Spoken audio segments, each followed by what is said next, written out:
شهر رمضان الذي أنزل فيه القرآن هدى للناس وبينات من الهدى والفرقان.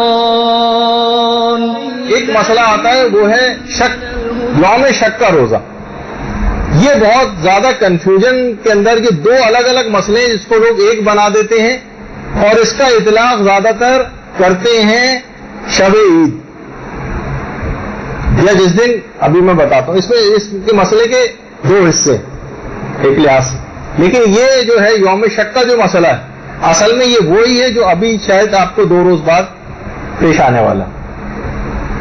اگر یہ شک ہو کہ آج آخر شعبان ہے یا اول رمضان، کہیں سے کوئی اطلاع آ رہی ہے کہیں سے کوئی اطلاع آ رہی ہے. ابھی آپ دیکھیں گے رمضان شروع ہوگا، عید میں بھی ایسی اطلاعات آتی ہیں. کہیں سے کوئی شخص کہہ رہا ہے کہ مثلا وہاں چاند ہو گیا ہے، فلاں جگہ سے اطلاع آئی ہے، آپ کو کہیں سے کوئی یقینی بات پتہ نہیں چل رہی. اب یہاں تو آج کل ہر شخص آزاد ہے اور ڈس انفارمیشن بھی خوب پھیل رہی ہوتی ہے ادھر سے ادھر، آپ کو اطمینان نہیں ہو رہا.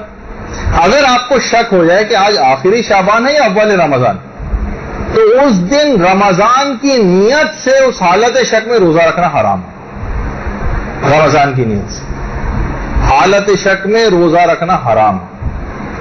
اس کا اطلاق عید کے دن نہیں کر سکتے.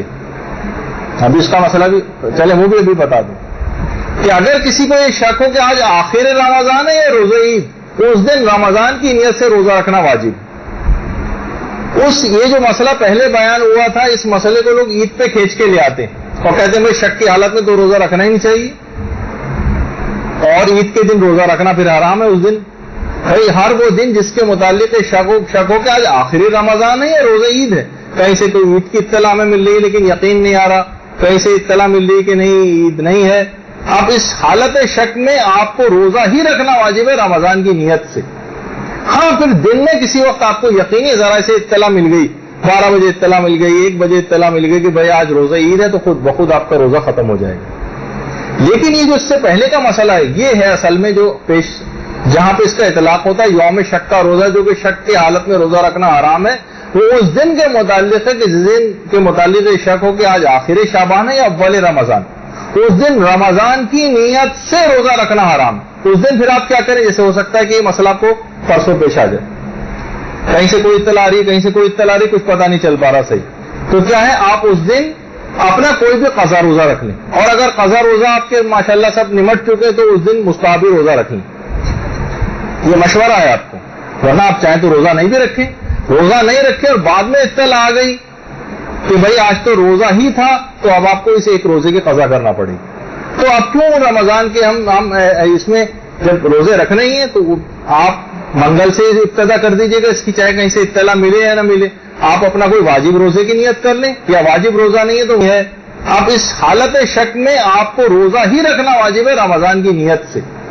ہاں پھر دن میں کسی وقت آپ کو یقینی ذرا سے اطلاع مل گئی، 12 بجے اطلاع مل گئی، 1 بجے اطلاع مل گئی کہ بھائی آج روزہ عید ہے، تو خود بخود آپ کا روزہ ختم ہو جائے گا. لیکن یہ جو اس سے پہلے کا مسئلہ ہے یہ ہے اصل میں جو جہاں پہ اس کا اطلاق ہوتا ہے یوم شک کا روزہ، جو کہ شک کی حالت میں روزہ رکھنا حرام ہے. وہ اس دن کے متعلق ہے کہ جس دن کے متعلق شک ہو کہ آج آخر شعبان ہے یا اول رمضان، اس دن رمضان کی نیت سے روزہ رکھنا حرام. اس دن پھر آپ کیا کریں؟ جیسے ہو سکتا ہے کہ یہ مسئلہ آپ کو پرسوں پیش آ جائے، کہیں سے کوئی اطلاع آ رہی ہے کہیں سے کوئی اطلاع آ رہی ہے، کچھ پتہ نہیں چل پا رہا صحیح. تو کیا ہے، آپ اس دن اپنا کوئی بھی قضا روزہ رکھ لیں، اور اگر قضا روزہ آپ کے ماشاءاللہ سب نمٹ چکے تو اس دن مستحبی روزہ رکھ لیں. یہ مشورہ ہے آپ کو. ورنہ آپ چاہیں تو روزہ نہیں بھی رکھیں، روزہ نہیں رکھیں اور بعد میں اطلاع آ گئی کہ بھائی آج تو روزہ ہی تھا، تو اب آپ کو اسے ایک روزے کی قضا کرنا پڑے. تو اب کیوں رمضان کے ہم اس میں جب روزے رکھنے ہی ہیں تو آپ منگل سے ابتدا کر دیجیے گا اس کی، چاہے کہیں سے اطلاع ملے یا نہ ملے. آپ اپنا کوئی واجب روزے کی نیت کر لیں، یا واجب روزہ نہیں ہے تو ہے. اب اس حالت شک میں آپ کو روزہ ہی رکھنا واجب ہے رمضان کی نیت سے. ہاں پھر دن میں کسی وقت آپ کو یقینی ذرا سے اطلاع مل گئی، 12 بجے اطلاع مل گئی، 1 بجے اطلاع مل گئی کہ بھائی آج روزہ عید ہے، تو خود بخود آپ کا روزہ ختم ہو جائے گا. لیکن یہ جو اس سے پہلے کا مسئلہ ہے یہ ہے اصل میں جو جہاں پہ اس کا اطلاق ہوتا ہے یوم شک کا روزہ، جو کہ شک کی حالت میں روزہ رکھنا حرام ہے. وہ اس دن کے متعلق ہے کہ جس دن کے متعلق شک ہو کہ آج آخر شعبان ہے یا اول رمضان، اس دن رمضان کی نیت سے روزہ رکھنا حرام. اس دن پھر آپ کیا کریں؟ جیسے ہو سکتا ہے کہ یہ مسئلہ آپ کو پرسوں پیش آ جائے، کہیں سے کوئی اطلاع آ رہی ہے، کہیں سے کوئی اطلاع آ رہی ہے، کچھ پتہ نہیں چل پا رہا صحیح، تو کیا ہے آپ اس دن اپنا کوئی بھی قضا روزہ رکھ لیں، اور اگر قضا روزہ آپ کے ماشاءاللہ سب نمٹ چکے تو اس دن مستحبی روزہ رکھ لیں. یہ مشورہ ہے آپ کو، ورنہ آپ چاہیں تو روزہ نہیں بھی رکھیں، روزہ نہیں رکھیں اور بعد میں اطلاع آ گئی کہ بھائی آج تو روزہ ہی تھا تو اب آپ کو اسے ایک روزے کی قضا کرنا پڑے گی. تو اب کیوں رمضان کے ہم تو زیادہ بہتر دیکھیں ان تمام چکر بازیوں سے بچنے کا یہی ایک وہ ہے کہ آپ زیادہ بہتر یہ کہ آپ منگل جو اب آنے والا ہے اس دن یا تو قضا روزے کی نیت، قضا کی نیت سے، اگر کوئی قضا روزہ ہے تو اس نیت سے روزہ رکھ لیں، قضا نہیں ہے تو کسی مستحب نیت سے رکھ لیں. پھر اگر اس دن آپ کو پتہ بھی چل گیا کہ آج روزہ ہے تو وہ خود بخود ماہ رمضان کا روزہ شمار ہو جائے گا، آپ کو کوئی بات رمضان کسی روزے کی قضا بھی نہیں کرنی.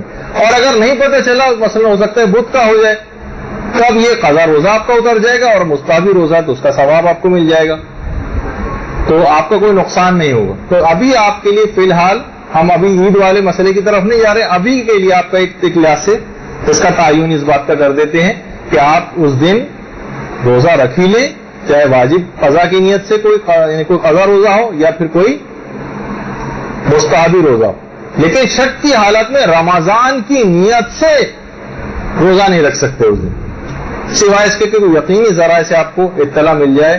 اور آقا سیستانی کے فتوے میں تو افق وغیرہ کا بھی مسئلہ ہے، یعنی یہ بھی نہیں ہو سکتا کہ مثلا آپ کہیں گے ایران میں چاند نظر آ گئے، وہ آپ کے لیے بیکار.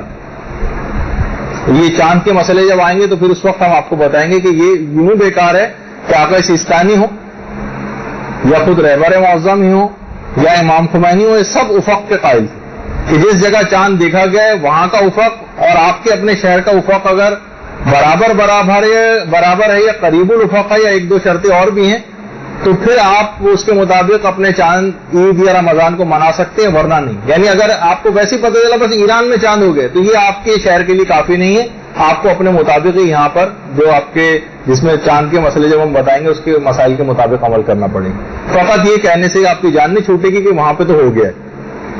خود ایران کے اندر بہت ساری چیزوں کا ایک الگ مسئلہ ہوتا ہے، بعض اوقات کے تمام شہروں میں یکساں چاند کے لیے وہاں پر حاکم شرع جو ہے حکم جاری کر دیتا ہے تو پورے ایران پہ اس کا اطلاق ہو جاتا ہے، لیکن اس کے جو دیگر ممالک ہیں ان پہ بھی اطلاق ہوتا ہے. یعنی یہ چاند کے مسئلوں کے اندر ہم اس کا ذکر کریں گے.